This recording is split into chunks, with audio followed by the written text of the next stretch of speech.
many of us are stuck in a place of trauma because we don't believe in the sufficiency of Christ in our lives. That we live from a place of scarcity rather than a place of abundance. We have everything we need in Jesus. Luke chapter 15, verse 11, Jesus is in the middle of a teaching block, and he's teaching what it means to be a follower of Jesus. And it's honestly teaching about what is forgiveness here. But Luke 15, verse 11, Jesus continued. This is the story of the prodigal son, if you've heard it before. Jesus continued, there was a man who had two sons. The younger one said to his father, "Father, give me my share of the estate." So he divided his property between them, "Give me my inheritance." Not long after that, the younger son got together all that he had, and he set off for a distant country, and there he squandered his wealth in wild living.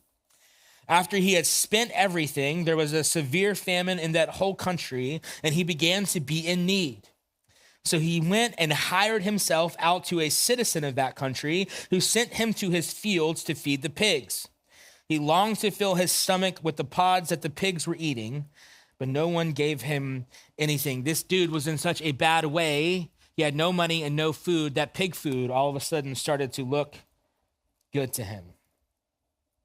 And it says in verse 17, when he came to his senses, he said, "How many of my father's hired men have food to spare? And here I am starving to death. I will set out and I will go back to my father, and I will say to him, 'Father, I have sinned against heaven and against you. I am no longer worthy to be called your son. Make me like one of your hired men.'" He's sitting here going, just to be a servant in my father's house is to be better and more well taken care of than me out here in the field wishing to eat pig food. So he said, at least I can go and get something to eat if my dad would just hire me. And this is the part that's so astounding, which is so radical, which is so extreme, almost irresponsible from the father. It says, but while he was still a long way off, the father saw him and he was filled with compassion for him. He ran to his son, he threw his arms around him, and he kissed him. The son said to the father, "I have sinned against heaven and against you. I'm no longer worthy to be called your son." And listen to this, the father does not even address it, but the father said to his servants, "Quick, bring the best robe and put it on him. Put a ring on his finger and sandals on his feet. Bring the fattened calf and kill it. Let's have a feast and celebrate, for this son of mine was dead and he is alive again. He was lost and is found." So they began to celebrate. This is an incredible picture of how your heavenly Father loves you. And we talked about this last week, is that while you were still far off, that God in love moved towards you, that the Father sees the Son coming down the driveway of this estate and hikes up his robes. You know, he's got the Air Jordan sandals on, and he's sprinting down the lane here to greet his son who offended him and his family, who was dishonorable. And before the son even has a chance to say anything, the father is sprinting down this lane. This is many of us. We've wandered off. We're far away. We wonder if God will love us. How will he receive us if he came back? This is a picture of God's love in your life. That God is waiting for you. He's watching for your return so that he can greet you on the path, to give you a robe and a ring and say, let's have a party. Because my daughter who is far off has been found. This is a beautiful, like I said, it's almost irresponsible by the father. Many of us see this and we go, he should be punished. He should be taught a lesson. You know, he should be a servant for a while before he can be a son again, you know. Maybe he should have eaten the pig's food so he can learn a lesson. But that's not how our Heavenly Father treats us. And I love this. It's a beautiful story. But here's what happens, and this is the part that I want to focus on this morning. Because remember, there was a father who had two sons. Verse 25, meanwhile, the older son was in the field. When he came near the house, he heard music and dancing. The older son is doing chores. He's doing what he's supposed to be doing. He's out in the field taking care of the animals. And he comes to the house and he goes, there's a party going on and I wasn't invited to it. So he called one of the servants and he asked him, what is going on? The servant responded, your brother has come, he replied, and your father has killed the fattened calf because he has him back safe and sound. And I'm afraid that many of us, in a lot of ways, are the older brother. Verse 28, the older brother became angry and he refused to go in. Pay attention to what's happening here. The older brother becomes angry, and what does he do? He withdraws from the party. That his gift of presence at the welcoming home of his brother, he's like, I'm not going to do that. That I'm going to attempt to hurt the way that I have been hurt. And he withdraws from the party. He's out in the field being angry. Has this ever been true of any of us? That there's wonderful things going on. Some of us have actually not gone to parties because we're so mad at people in our family. We've chosen to be silent. We've chosen to sit in a room by ourselves. We've chosen to withdraw from the thing. We are out in the field and we are angry. There's fun things going on in your house. Kids are playing and you're mad, so you're going to go sit in the bedroom by yourself. This is what's going on here. The son goes, wait a minute, my younger brother, as younger brothers are, was the irresponsible one. He's dishonorable to dad and the family. He took off. Who knows what he did while he was gone? Now here he is, and he's getting a party. So he withdraws. He's angry. So the father, verse 28, the father went out and pleaded with him. But the younger son answered, Father, look, all these years I've been slaving for you and never disobeyed your orders. Yet you never gave me even a young goat so I could celebrate with my friends. I've done the right thing this whole time and you've never done anything for me. But when this son of yours, he can't even say the kid's name. When this son of yours, not my brother, when this son of yours, who has squandered your property with prostitutes comes home, you kill the fattened calf for him. And this is the point. And this is why I think it's so powerful for us this morning. My son, the father said, you are always with me, and everything I have is yours. But we had to celebrate and be glad because this brother of yours was dead, and he is alive again. He was lost. He is found.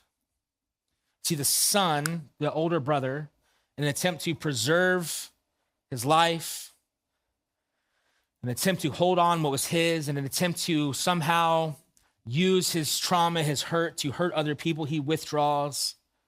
And he goes, hey, you didn't even once throw me a party. You never did anything for me. You never took care of me. You never said good job. And who knows if that's actually true. I think sometimes we speak in absolutes when we're hurt. You always do this. Well, I did it once. He's withdrawing, and the father's out in the field. He's pleading with him.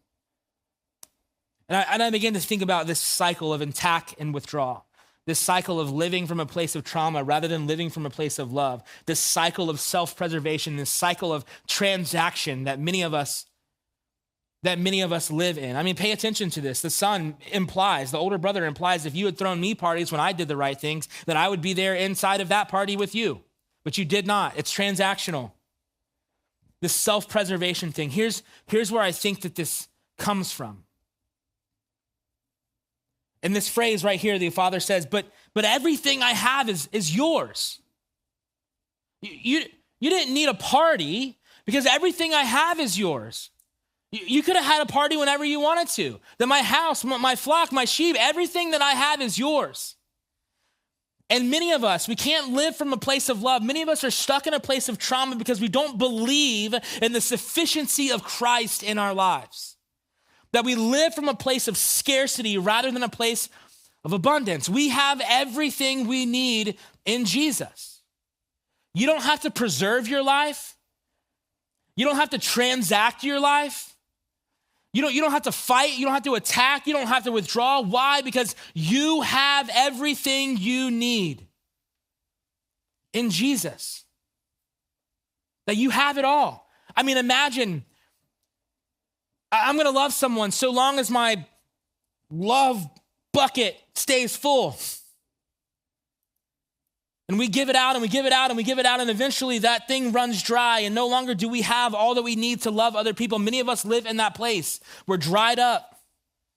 We're burnt out. We're living from a place of trauma rather than a place of love. Now imagine if you stuck that bucket under the waterfall of your Heavenly Father's love. It never runs out. It's waiting for you while you're coming down the driveway. It overflows. Because God is love. He doesn't have a limited amount. God is the source of, the spring, the beginning and the end of love.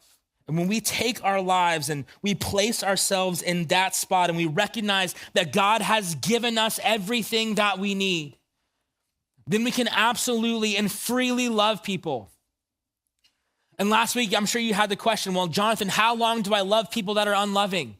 How long do I love people who do not return my love? How long do I love people who are hurting me? How long do I love people who are taking advantage of me? How long? What if I don't like them? What if we don't connect? What if they're mean? What if they're hateful? What if they are hurtful?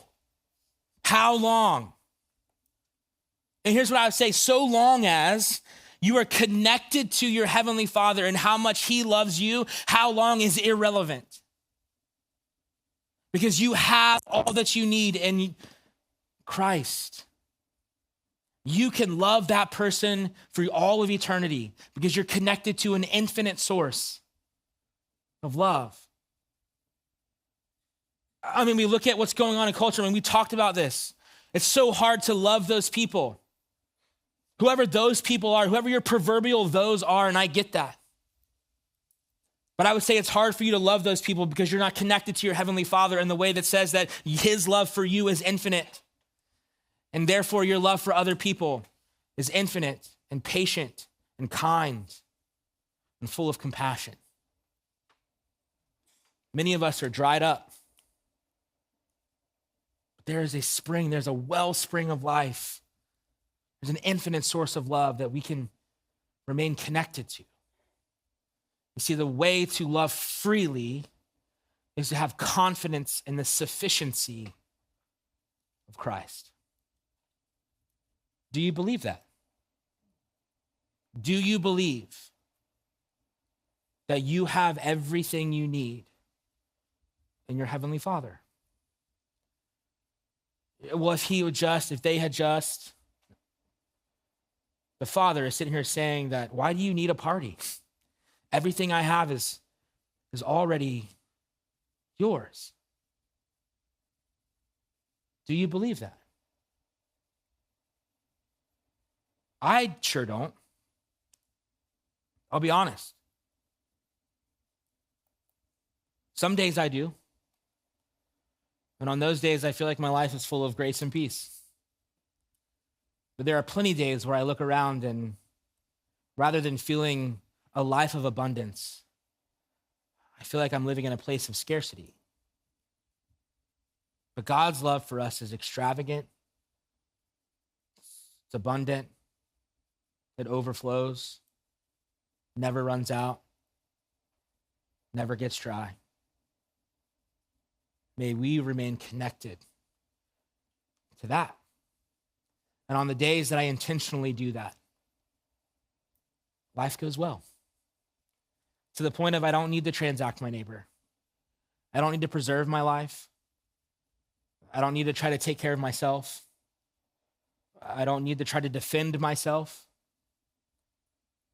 Because myself is rooted, finds enough in my Heavenly Father. There's a quote from Dallas Willard. This is the book that everything is based on. Here's what he says. He says, "It is God's sufficiency to us that secures everything else. It is the God-given vision of us as whole in Him that draws all the poisons from our relationships to others and enables us to go forward with sincere forgiveness and blessing toward them. Only in this way can we stand free from the wounds of the past and from those who have assaulted or forsaken us. It is the sufficiency of Christ that gives us confidence to move forward, to let go of, and to live a life of abundance, to live a life of love given freely. That when we recognize that Christ is sufficient, that he has all that we need, then we move into a place of healing all wounds in our lives. Because we have what we need to be whole, to be made new, and to be a people who love freely forever.